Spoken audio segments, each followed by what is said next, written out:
Hi. I have been a performer most of my life, and one area of performance is improvisational acting. That is where it is unscripted. You're winging it, you're making it up. And that can be really scary because we all want control. We want control of some areas of our life. But in improvisation, you have to give up control. You have to be open and listening and ready to receive and to give. Well, one of the colleges that I teach at asked me to create a class on improvisational acting that was cross-discipline. That means anybody could take it. So I thought, wow, this really has to be relevant for everyone. And I knew that there were improv troupes and individuals who went to different businesses and helped them with idea generation and teamwork. And I thought, well, if it works for businesses, it should work for individuals to improve their life. So I took all the improv techniques and the games and I improvised. The results were more than we expected. It was pretty phenomenal. The students were required to take these techniques out of the classroom and then apply them to their lives. These techniques were pretty amazing, and I'm going to share some of those with you today. One of the very first things that you have to do improvisation is to be present. You have to be here and commit totally with your whole body, your whole soul, your whole mind. We don't always do that. We get distracted, we're half listening, we're just sort of not always there. You have to be here. One of the very first rules, as it were, is to say yes. Sounds really easy. But how many times a day do we say no? Well, yes, but. Well, yeah, maybe. Well, if you think so. I don't know. Somebody told me a long time ago that if it's not a yippee yes, it's a no. Once you get used to saying yes, then you start saying yes and. That requires you to add something to the conversation. You're not relying on the other person. When you say yes, you're agreeing. You are committing. When you say yes and, you are upping the stakes and adding something to it. Do not negate. All ideas are acceptable. This is really hard because we are so quick to shoot down an idea before it's even had any breath. It's not going to work. It's not, no, it's no good. It's no, you said this, I said this.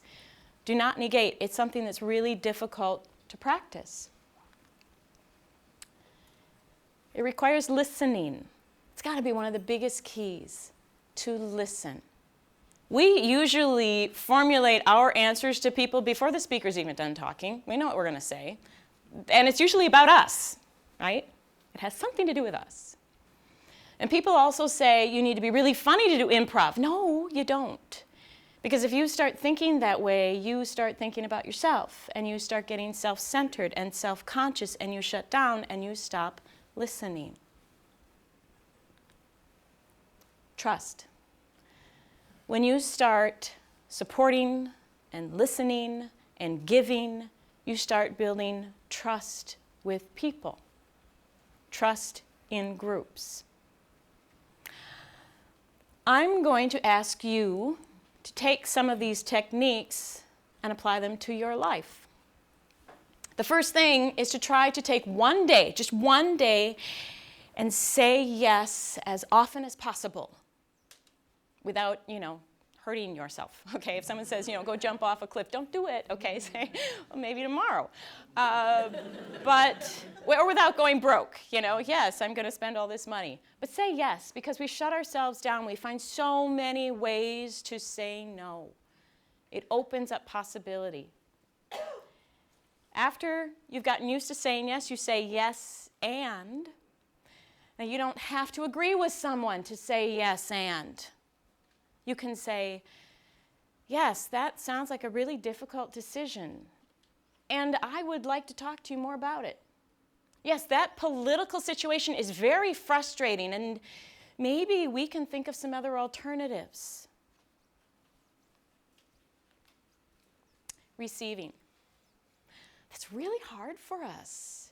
It's hard for us to accept things. We need to be open to what is happening, open to gifts. It's hard for us to accept compliments. We tend to justify everything. We tend to say, I don't really deserve this. Oh, thanks, but.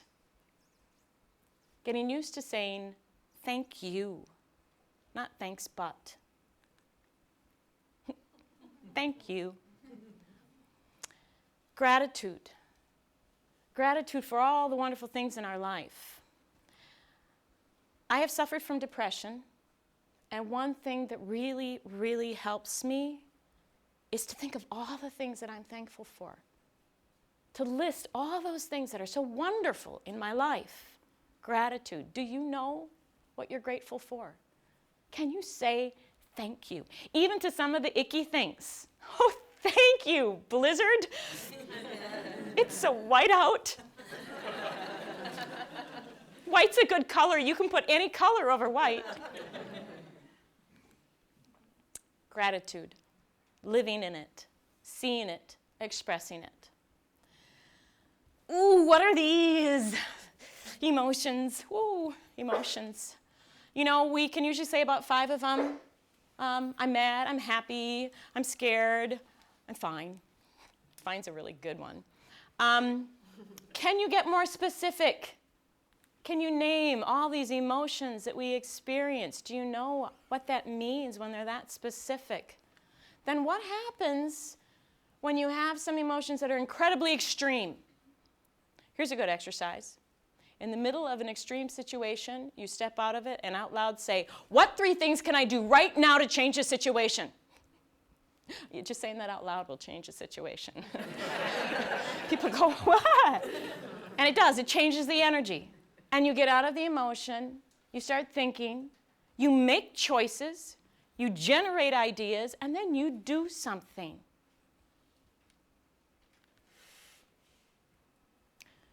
When you start listening and giving and receiving and using trust, you start to create an ensemble. Ensemble means that everyone is equal. Everyone has something to contribute. We get really caught up in status. Who has more power? Who's giving more? How important is that? That stops us. It stops us because we start thinking that we're not enough, we're not giving enough, we're not part of enough. And you develop trust and listening and giving and receiving. You know, sometimes just by listening and being open and letting someone express themselves, you can have a very large influence on them. Values. Do you know what your values are? Do you stand up for them? Are you ready to make a declaration as we do in improv? Making a declaration of the things that we believe in and standing up for them. We tend to put our time, our money, and our energy behind our values. Have they changed? How important are they to you?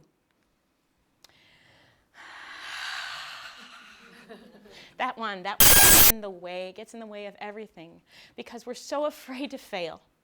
We're so afraid to make a mistake and make a fool of ourselves, so we don't try. It's not good enough. We're not cool enough. It's not best. And we get really scared and we stop things before they begin. All ideas are acceptable. We put it all out there. We fall on our face. We get up again. We say, hey, this might work. And of course, you gotta laugh.